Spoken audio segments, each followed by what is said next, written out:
Hey everyone, welcome back to the English Leap podcast, your go-to English podcast for learning English and growing through real life. I'm Erin. And I'm Evan. And before we jump into today's topic, we want to share something important and, honestly, long overdue. Yeah, we've been reading your comments, and one request kept coming up again and again. Can you please tell us the English level of each podcast episode? A lot of you said it would help you choose what to listen to, based on your current level, and honestly, it makes total sense. So, we're doing exactly that. Starting now, we're organizing all our podcast episodes into clear levels: beginner, intermediate, and advanced.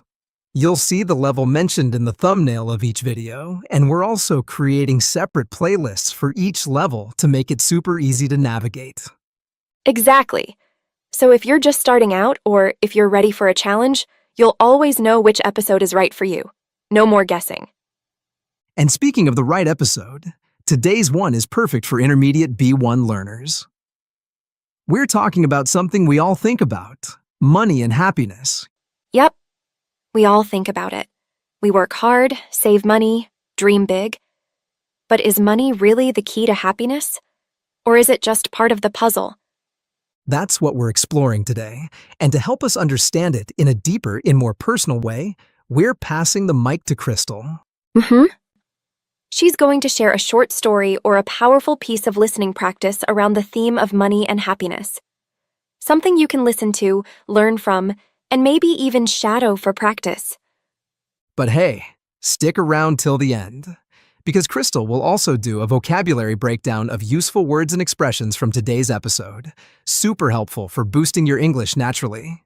And yes, we've also created a free PDF for you.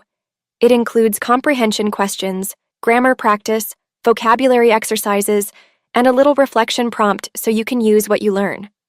Oh, and one last thing. We're curious, and we want to hear from you. Is Crystal's storytelling clear and helpful for you? She's new to the show, and your feedback helps us know what's working and what's not. Yeah, because let's be honest, a great voice can make learning enjoyable. And the wrong one? It can make you zone out in 5 seconds. Exactly. So drop a comment below. And now, Crystal, the floor is yours. Thanks, Erin and Evan. I'm really happy to be here with all of you today. And I'm especially excited because today's topic is something that touches all of us, no matter where we live or what we do. We all think about money. We all think about happiness. And many people believe the two always come together. Like, if you get more money, you automatically get more happiness. But life doesn't always work like that. Let's take a quiet moment to explore some gentle truths, not from books or lectures, but from reflection. Sometimes, without realizing it, we start using money as a mirror that tells us if we're successful or valuable or doing enough. We compare our lives with others, how much they earn, what they buy, where they travel. And suddenly, our own quiet joy feels too small. But the truth is, your worth has never been about your income. You are not a number, not a paycheck. You are a person, and your value was never meant to be measured by what you earn. I once knew someone who earned very little but always smiled. She grew herbs in small pots, made tea for neighbors, and talked to the postman like he was family. Her life was simple, but she never seemed to question her value. And somehow that confidence felt richer than any salary I'd ever heard of. And maybe that brings us to the next reflection, a subtle shift in thinking. Comfort is not the same as contentment. Money can buy comfort, and that matters. A warm blanket, a roof that doesn't leak, a good cup of coffee on a rainy morning. Comfort makes life easier. But contentment, that quiet feeling of this is enough, doesn't come from shopping carts or big paychecks. It comes from connection, from moments, from noticing what's already here. You can sit in the softest chair in the most beautiful house and still feel restless. Or you can share a simple dinner with someone you love and feel completely at peace. There was a time I stayed at a luxury hotel, everything polished and quiet. But I felt alone. That same month, I visited a friend who lived in a tiny studio. We cooked, laughed, and slept on a mattress on the floor. That night, I slept better. So maybe the question isn't, what can I buy to feel better? But what do I already have that makes me feel whole? And as we think about that, we have to talk about the currency we forget: time. Time is the quietest form of wealth. Every job, every task, every dollar we earn, it all costs time. But we rarely pause to ask, is this how I want to spend my life? We chase more success, more status, more stuff. But while we're running, the quiet moments drift away. A slow walk, a deep conversation, a moment of rest. Money can buy things. But time? Once it's spent, it doesn't come back. When I was younger, I said yes to every opportunity. I thought that made me ambitious. But one day, I realized I hadn't watched a sunset in months. I was present in meetings, but absent in my life. And that thought led me to a powerful question. What if we stopped chasing more and started asking, what is enough? We live in a world that whispers, more is better. More money, more success, more followers, more everything.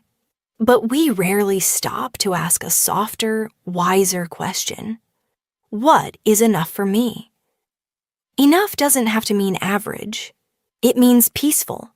It means knowing where to stop so that joy doesn't get buried under the weight of too much.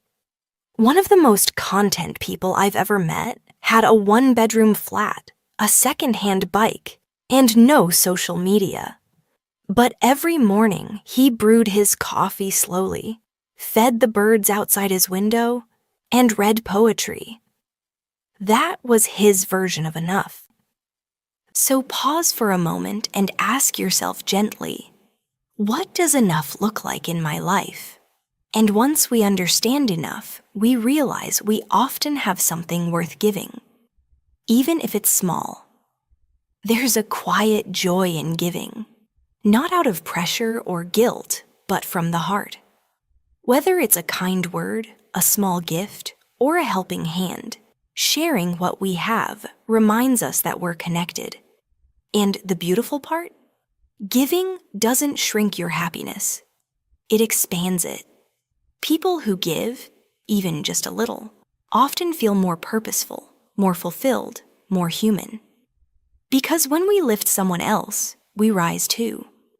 I once saw a man give his umbrella to a stranger in the rain and walk away soaking wet, smiling. He didn't give because he had extra. He gave because he saw someone else in need. That moment stuck with me, because sometimes a small act of kindness can be more powerful than a large paycheck. And that leads us to one more gentle shift. From status to time. It's easy to fall into the trap of upgrading everything, clothes, gadgets, furniture, to feel successful. But real peace doesn't come from having the latest things. It comes from having time. Time to rest. Time to think. Time to be with people you love.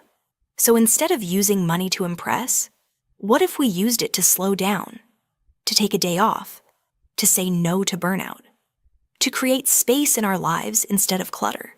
Because status fades, but time well spent becomes part of you. And when we start noticing time, we also start noticing something even smaller, but even more powerful. Now let's come back to something very simple. Not big ideas, not big goals, just small moments. The truth is, real happiness often lives in places we forget to look. It lives in the quiet hum of morning, in the first sip of tea, in the sound of your loved one laughing at something silly. These small, ordinary moments, they're not small at all. They're everything. Money can buy many things, but it can't buy the feeling of being truly present. It can't buy peace in your heart or joy that blooms without effort. So if you're searching for happiness, maybe you don't have to look so far. Maybe it's already here, in the little things, in the now. Let's hold that gently and let it remind us. Happiness doesn't need to be earned. Sometimes it just needs to be noticed. And now, before we close today's reflection, let's take a moment to slow down even more and look at some of the gentle, powerful words we use throughout this journey. Words that can help you not only understand English better, but also speak about money, life, and happiness in a more natural way. All right, here's a beautiful word we heard today. Contentment. Contentment. It means a feeling of quiet happiness and peace with what you already have. Not chasing, not craving, just being gently okay. Example, she lived simply but with great contentment. Let's repeat together. She lived simply but with great contentment. Ah, peaceful, right? Now here's one that matters a lot. Worth.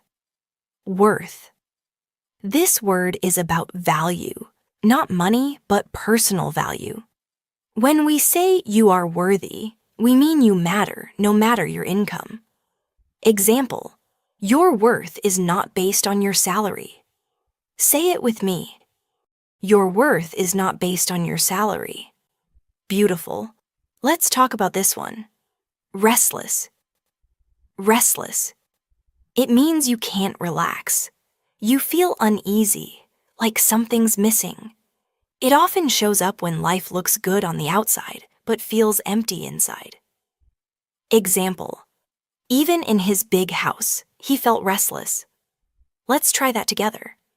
Even in his big house, he felt restless. Yeah, you can feel that one.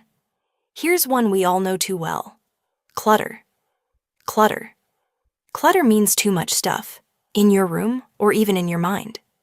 Less clutter, more clarity.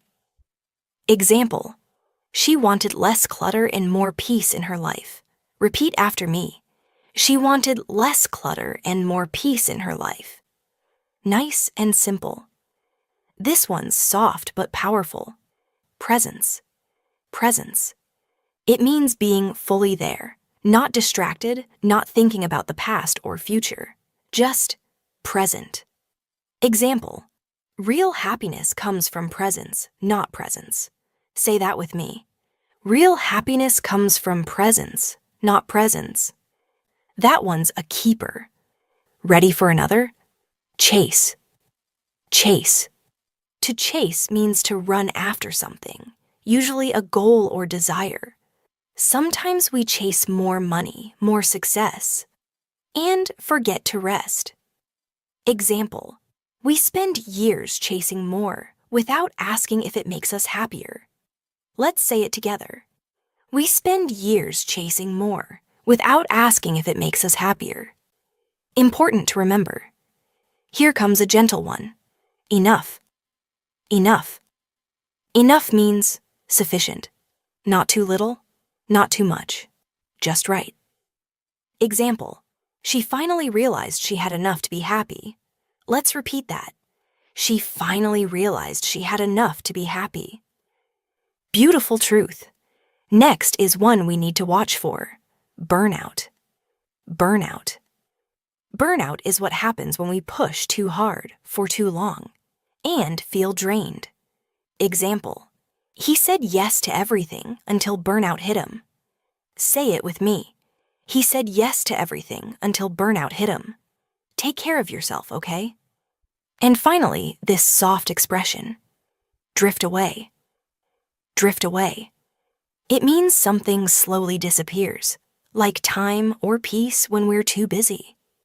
Example, The quiet moments drift away while we chase success. Repeat after me. The quiet moments drift away while we chase success. Let's try not to let them drift too far. That's it for today's vocabulary. These words don't just improve your English. They help you think more clearly about your own life. And that's powerful. Wow. Crystal, that was beautiful. I feel like I just took a deep breath for the first time today. Same here. It's amazing how much reflection a calm voice and the right words can bring. If you're listening right now, we hope that gave you not just better English, but also better clarity about your own relationship with money and happiness. And as always, don't forget, you can download the free PDF from today's episode. It includes the full vocabulary list, comprehension questions, and a reflection exercise to help you go deeper. And hey, let us know in the comments if you enjoyed Crystal's storytelling. Is this a format you'd love more of? We're listening. We have so many more episodes coming your way, full of real English, gentle reflections, and topics that truly matter. So until then, be kind to yourself. Keep learning. And remember, sometimes the smallest moments carry the deepest joy. Thanks for spending your time with us. We'll see you next time, right here on the English Leap podcast.